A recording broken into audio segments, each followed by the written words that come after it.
সাংসদ বিপ্লব কুমার দেব এবং প্রাক্তন কেন্দ্রীয় প্রতিমন্ত্রী প্রতিমা ভৌমিকের বিরুদ্ধে প্রকাশ্যে মুখ খোলায় বক্সনগরের বিধায়ক তফাজ্জল হোসেনকে শোকজ নোটিশ ত্রিপুরা বিজেপির। অভিযোগ, সংখ্যালঘু সম্প্রদায়ের মানুষ বলেই তফাজ্জল হোসেনের বিরুদ্ধে পদক্ষেপ দলের। কারণ ঠিকাদারদের কাছ থেকে তোলা আদায়ের কথা বলেও পার পেয়ে যান মন্ত্রী সুধাংশু দাস। বক্সনগরে একটি ফুটবল ম্যাচের আয়োজন হয়েছিল। সেই ফুটবলের ফাইনাল ম্যাচে অনেক দর্শকের জায়গা হয়নি। সেই ম্যাচের শেষে ভাষণ দিতে গিয়ে বিধায়ক তফাজ্জল হোসেন খেলার মাঠের গ্যালারির অভাব নিয়ে বিপ্লব দেব এবং প্রতিমা ভৌমিকের খুল্লা সমালোচনা করেন। ঠিক কি বলেছিলেন তফাজ্জল, একবার শুনে নেওয়া যাক।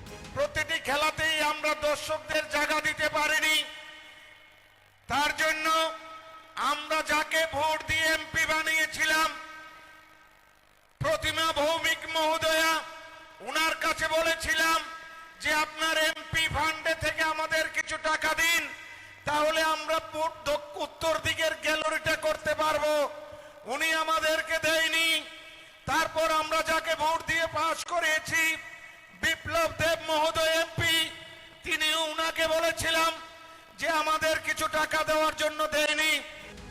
তারপরে বিধায়ক তফাজ্জল বলেন, যে কাজ বিপ্লব দেব বা প্রতিমা ভৌমিক করেননি সে কাজ করেছেন সাংসদ রাজীব ভট্টাচার্য। তফাজ্জল হোসেন কি বলেছেন শুনে নেওয়া যাক। আমাদের রাজ্যসভার এমপি রাজীব ভট্টাচার্য মহোদয়, ওনাকে যখন বললাম স্যার আমাদের মাঠটার মধ্যে দর্শক জায়গা দিতে পারছি না, আমাদের গ্যালারি নেই উত্তর প্রান্তে, সাথে সাথে তিনি বললেন যে আমি তোমাকে দেব। ওনার এমপি ফান্ড থেকে 50 লক্ষ টাকা আমাদেরকে দিয়েছেন। দলের শীর্ষ নেতাদের প্রকাশ্যে সমালোচনার পর বিধায়ক তফাজ্জল হোসেনকে শোকজ নোটিশ পাঠায় প্রদেশ বিজেপি। তাতে 5 দিনের মধ্যে জবাব চাওয়া হয়েছে। সংখ্যালঘু বিধায়কের বিরুদ্ধে দ্রুত ব্যবস্থা নেওয়ার ঘটনায় শুরু হয়েছে জোর সমালোচনা।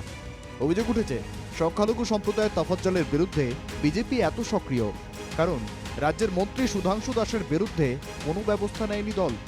সুধাংশু দাস বলেছিলেন, জনপ্রতিনিধিরা ঠিকাদারদের কাজ দেওয়ার বিনিময়ে টাকা নেন। শুনে নেওয়া যাক ঠিক কি বলেছিলেন মন্ত্রী সুধাংশু দাস। আমার ভাই একজন কন্ট্রাক্টর, ঠিক আছে, এখন আমি মন্ত্রী, আমার ভাই আমার কন্ট্রাক্টর কাজ করতে পারতো না, এই কথা তো সংবিধান কোথাও বলা নেই। আর নিশ্চয়ই এটা সবাই তার ফ্যাসিলিটি নিব, কেন নিব না? এখন আপনি বলতেছেন এই যে পেশেন্টটা, এই যে কোন ফোনে কথা বলছি, কালকে 2 লাখ টাকা আমি নিজে দিয়ে পাঠাইছি, কে দিব আমার এই টাকাটা? মন্ত্রী সুধাংশু দাস কোনো রাগঢাক না করেই বলেন, ঠিকাদারদের কাছ থেকে টাকা নেওয়া হয়। এই টাকা নেওয়ার ঘটনাটিকে মন্ত্রী ওপেন সিক্রেট বলে বর্ণনা করেন। মন্ত্রীর কথা তার মুখেই একবার শুনে নেওয়া যাক। এটা খুব ওপেন সিক্রেট। এই সময়ের মধ্যে সরকারের যারা জনপ্রতিনিধি আছে, আমাদের সোর্স কি, মাঝে মধ্যে কন্ট্রাক্টর কাজ করছে, 2-4 টাকা করে 2-4 টাকা দিয়ে যায় না, ওইটি সমস্যাটা আমরা কাছে, এই তো। দলের পক্ষে মারাত্মক বিপজ্জনক শক্তিটা মন্ত্রীর মুখ থেকে বেরিয়ে এলেও দল কোনো ব্যবস্থা নেয়নি। অন্যদিকে দলের শীর্ষ নেতাদের বিরুদ্ধে মুখ খোলায় বিধায়ক তফাজ্জলের বিরুদ্ধে দল খড়গহস্ত।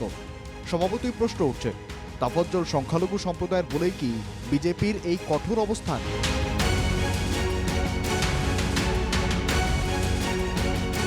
Bureau report, NK TV Bangla.